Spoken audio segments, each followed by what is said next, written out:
Здравствуйте, эфир главного информационного канала страны продолжит программа «Алату Лайв». С вами Бербек Молдакунов. С 27 августа прекращена бумажная заявка на регистрацию ОСО. Отныне они принимаются только в онлайн-режиме. О нововведении нам расскажет начальник Чубишкекского управления Министерства юстиции Акулуев Урмат Шабынович. Урмат Шабынович, добрый день, добро пожаловать в студию. И вот цифровизация сейчас доходит во все сферы жизнедеятельности нашей страны, и Минюст не исключение, да? И вот вы тоже, кажется, переходите на онлайн-регистрацию. Что это дает нашим гражданам, мы предполагаем, это искоренение очередей, наверное, да? Еще какие такие положительные моменты вы видите в этом процессе? Добрый день, спасибо за приглашение. С 27 августа этого года был подписан приказ Министерства юстиции, что с 27 августа регистрация онлайн в формате подается общество с ограниченной ответственностью первичные. То есть на регистрацию общества с ограниченной ответственностью с 27 числа у нас подается только в онлайн формате. То есть если до этого дня на регистрацию можно было подать и в бумажном виде, и можно было также онлайн подать, но, как вы ранее озвучили, то, что на сегодняшний день у нас идет век цифровизации, есть непосредственно указы нашего президента Садыр Нуркоджоевича, также есть концепции. В рамках всех этих документов мы, как Министерство юстиции, тоже приняли решение регистрировать общество с ограниченной ответственностью. На сегодняшний день это пилотный проект. Пилоты где вы реализовываете? Вот на территории Бишкека и Чуйской области? Да, мы пилот на сегодняшний день взяли, это Чуйская область и город Бишкек, так как основная масса подачи заявлений на регистрацию юридических лиц осуществляется в Чуйбишкекском управлении юстиции. Если статистику взять, если взять все вместе взятые области по всей Кыргызской республике, по Чуйбишкекскому управлению самая большая регистрация, перерегистрация, ликвидация юридических лиц. В день вы сколько ОСО регистрируете? В день, в общем, к нам поступает более 100 юрлиц, из них это регистрация, это не говорит о том, что это регистрация только общества с ограниченной ответственностью. Есть у нас и иные организационные правовые формы, это как общество с дополнительной ответственностью, общественный фонд, общественное объединение и так далее. Да. Но на сегодняшний день более 50% нам поступает документов на регистрацию общества с ограниченной ответственностью. Да. В этой связи в целях поддержки граждан, исполнение указов, да, исполнение указов, создание условий для наших граждан, также для представителей бизнеса, мы решили с 27 числа перейти на онлайн-регистрацию. Очень хорошо. И вот нашим гражданам будет полезная информация. Вот они изъявили желание регистрировать ОСО, да? И куда им обращаться? Вот не то что обращаться, куда им надо заходить, да, в какие сайты ваши, в какие ваши порталы, и как все это осуществляется? Там вы упростили, да, все вот эти процедуры, или имеются какие-то? Да, для подачи на онлайн-регистрацию, для регистрации общества с ограниченной ответственностью, я еще раз хочу отметить то, что на сегодняшний день, с 27 числа, мы запустили онлайн-регистрацию, на регистрацию только общества с ограниченной ответственностью. Я вот хочу обратиться к нашим телезрителям, то, что правильно понимали, что другие организационные правовые формы, например, как акционерное общество, общественный фонд и так далее, они могут также регистрировать на бумаге на сегодняшний день. Пока на сегодняшний день мы в пилоте запустили именно регистрацию общества с ограниченной ответственностью. Для этого у нас на сайте minjas.gov.kg можно пройти по ссылке онлайн minjas.gov.kg, и обязательно у гражданина, подающего заявление, необходимо, чтобы была облачная электронная цифровая подпись. Электронная подпись. Да. Вообще история онлайн-регистрации, она еще в 2020 году началась у нас. Тогда при регистрации в онлайн-режиме необходимо было иметь паспорт нового образца 2017 года.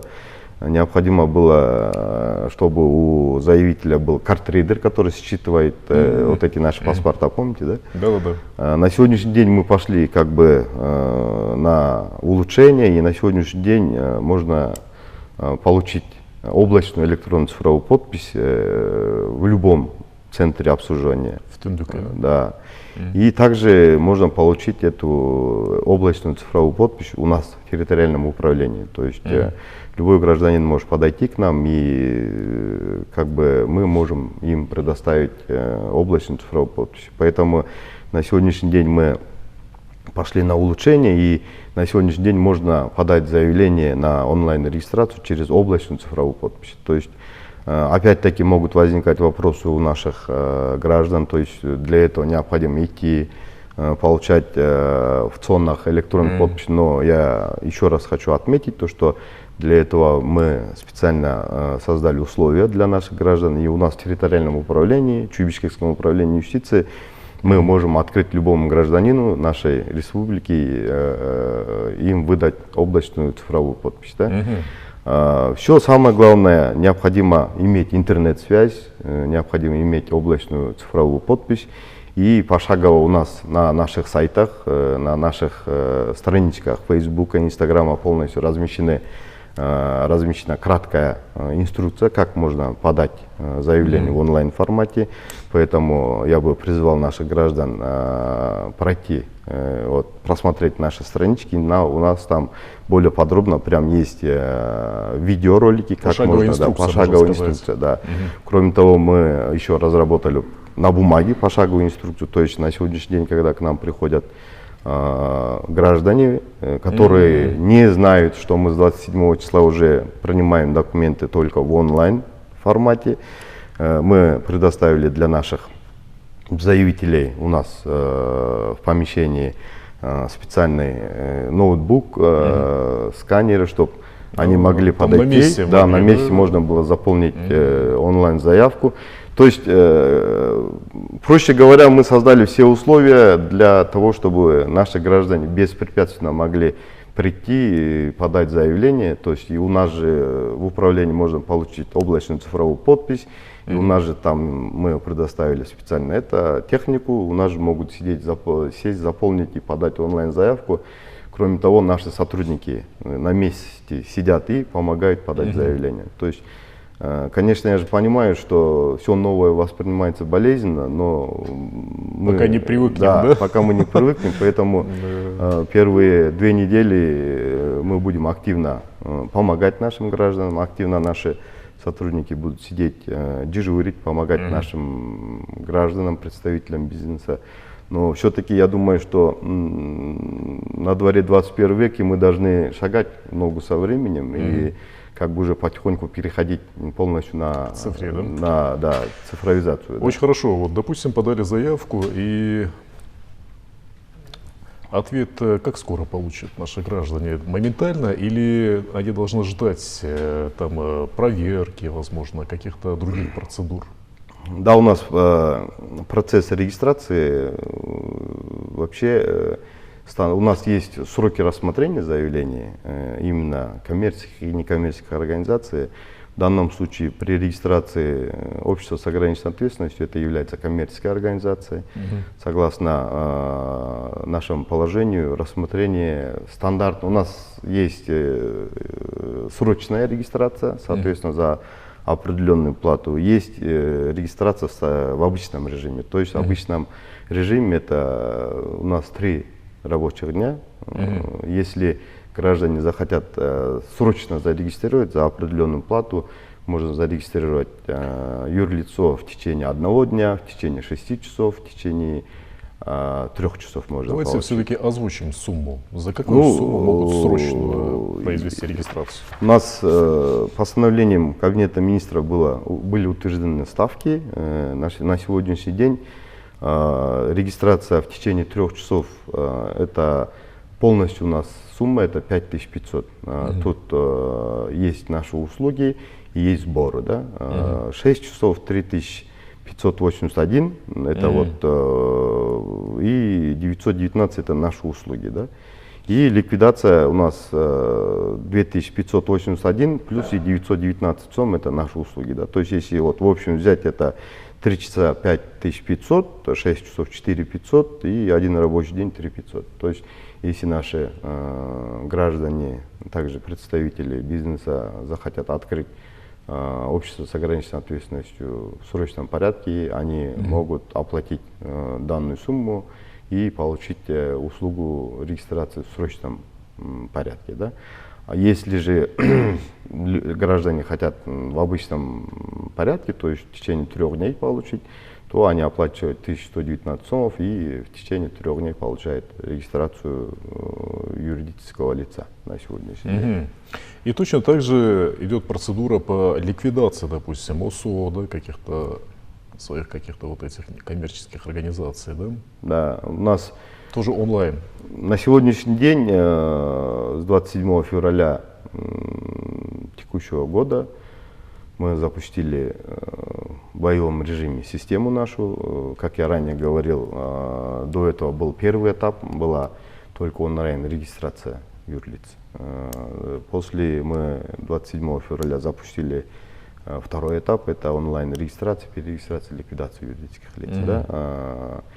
На сегодняшний день мы именно отказались от бумаги именно по регистрации общества с ограниченной ответственностью. Да? Поэтому наши граждане на сегодняшний день могут подать на онлайн режиме только регистрацию ОСО.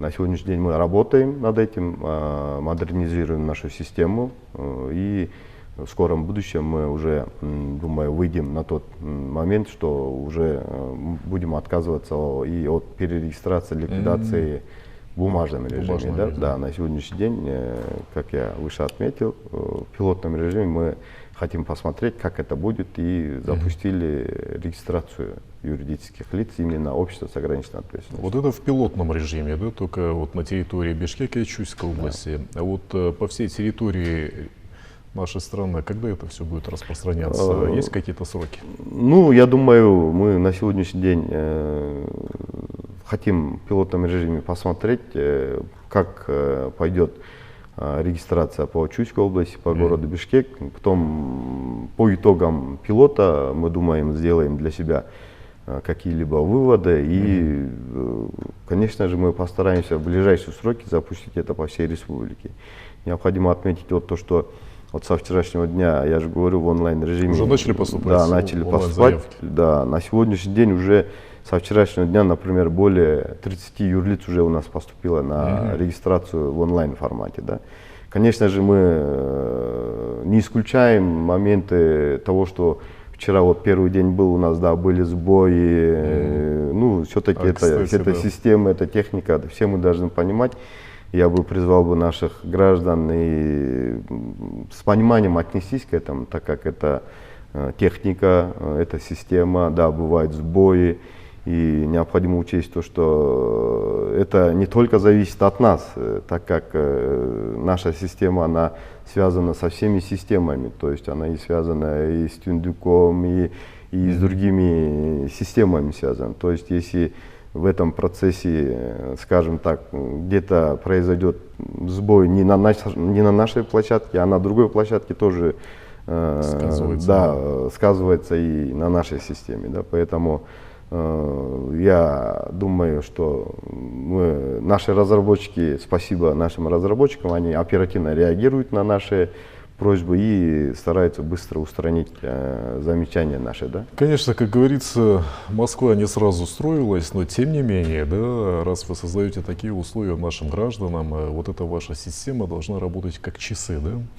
Представьте, только 30 заявлений и у вас сбои. Представьте, если 100 и больше, что будет твориться там, да? Поэтому вы должны тесно работать с вашими разработчиками. Да, мы работаем, прям у нас в управлении также наши разработчики присутствуют. То есть каждое там действие, которое там дает сбой, мы сразу сообщаем, и наши разработчики на местах Ваши устраняют.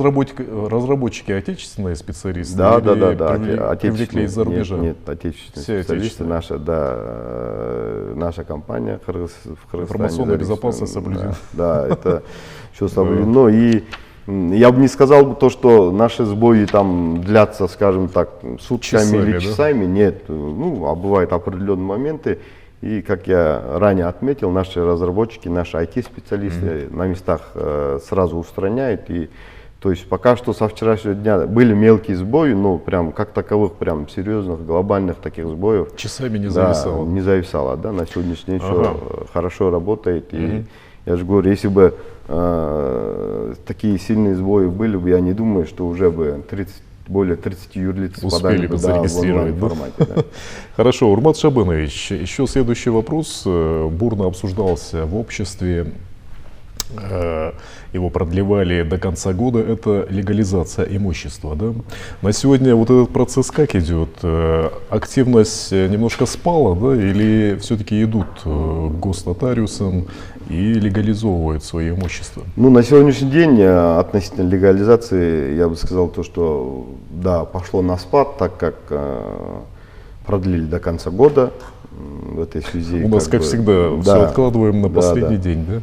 Я не забуду прям те дни, последние дни были это до июня, по-моему, если мне память не изменяет, до 9 июня, по-моему.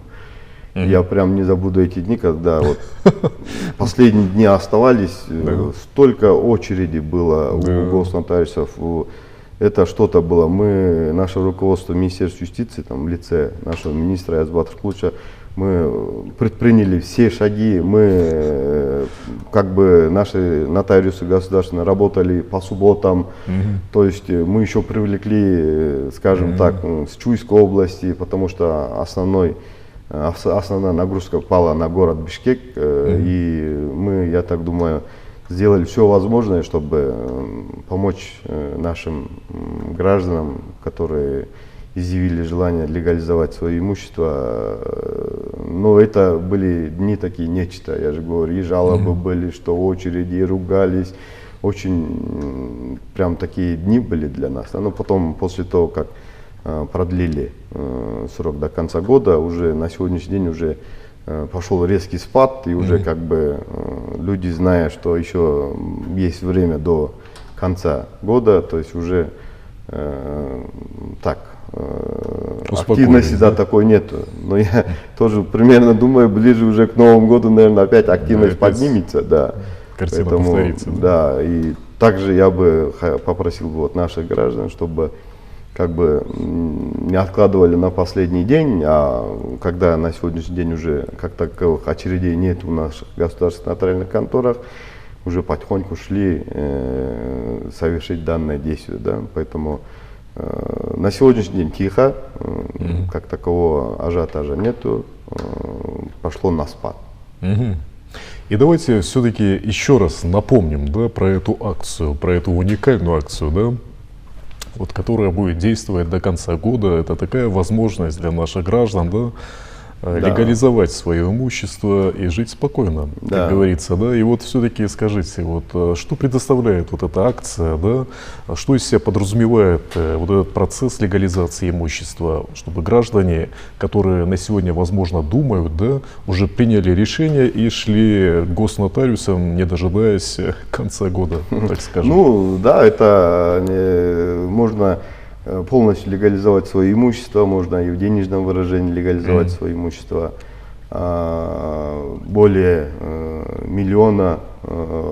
более 100 миллионов необходимо оплатить пошлину в размере 1 миллион сомов бюджет. Если имущество превышает 100 миллионов сомов, они оплачивают пошлину. А если в миллион имущество сомов не превышает, то они оплачивают 100 сом 100 бюджет, сом? да, и легализовывают Всего лишь 100 свое сом? имущество. Да. Это на сегодняшний день очень многие воспользовались этим. И я же говорю же, вот последние дни такой ажиотаж был, что прям весь, только, наверное, в государственных нотариальных конторах стояли, наверное, в основном в очередях те люди, которые хотели легализовать свое имущество. Да?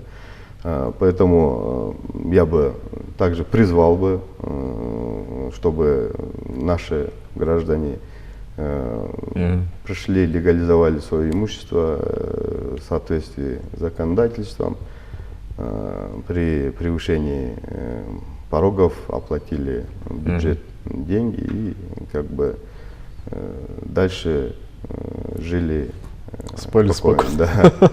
И вот все-таки у вас нет информации, да, вот на сегодня сколько наших граждан воспользовались этой возможностью? Какая сумма поступила в госбюджет? Или все-таки такую статистику я или вы не не взял, ведете? конечно, так как сегодняшняя наша основная тема с вами была регистрация юридических лиц в онлайн-режиме.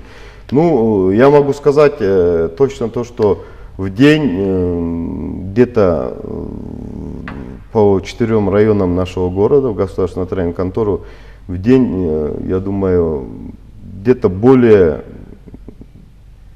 70-80 человек обращаются. Да. Из них примерно, да, я точные цифры не могу сейчас назвать, из них примерно из 70, например, человек где-то по миллион оплачивали где-то человек 10. Вот. То есть, да, эта активность была очень хорошая. То есть те люди, которые понимали то, что вообще смысл легализации имущества, активно участвовали и легализовывали свое имущество. Да. И в среднем я же говорю, сейчас точную информацию не могу, где-то более 70-80 человек обращались, это только по городу Бишкек. Не надо забывать, что это было по всей республике. Конечно, то есть конечно. И другие государственные нотариальные конторы по республике также часто обращались. Да? И также необходимо отметить то, что у нас на Вальханово, где располагается 4 государственные нотариальные конторы, 4 районов, есть электронная очередь.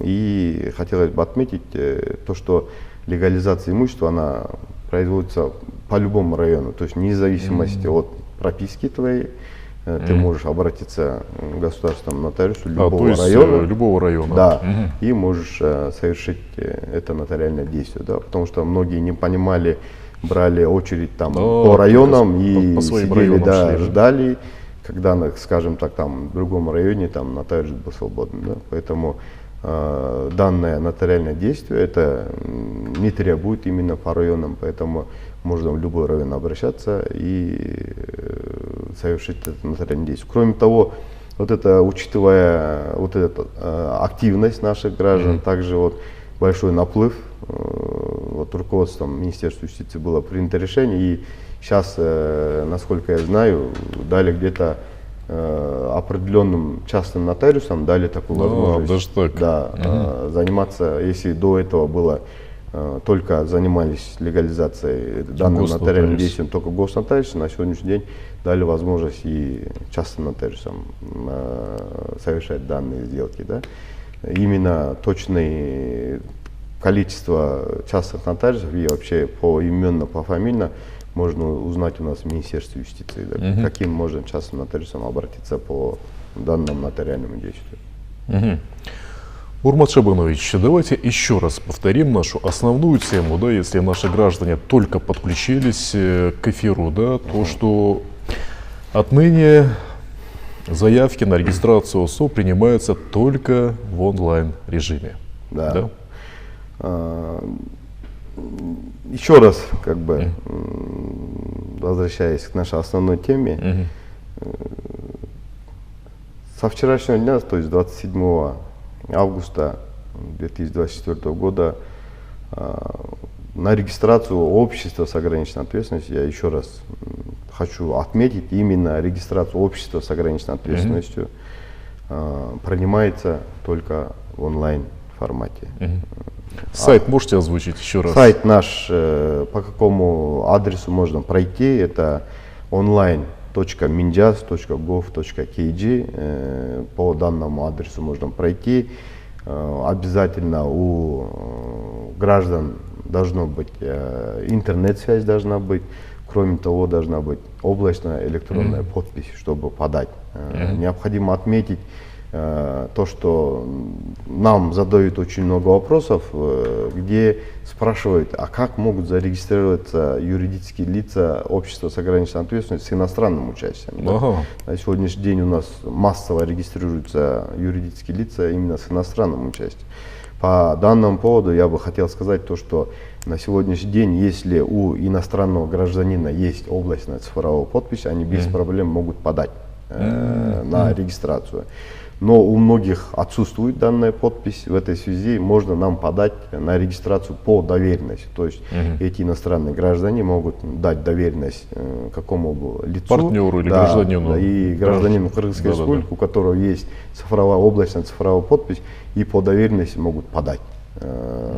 Именно по доверенности. А если же у данного гражданина иностранного имеется облачная цифровая подпись, то без проблем они напрямую тоже могут нам подать. Вот это необходимо отметить. Да. Хурмат Шабынович, к сожалению, время нашей программы подходит к концу. Я выражаю вам огромную благодарность за то, что пришли к нам в студию, ответили на наши вопросы, поделились столь важной информацией с нашими телезрителями. Удачи в делах. Спасибо. А я, уважаемые телезрители, напомню, что это была программа «Алату Лайв». В студии работал Мирбек Молдакунов. Я с вами не прощаюсь. До новых встреч в эфире.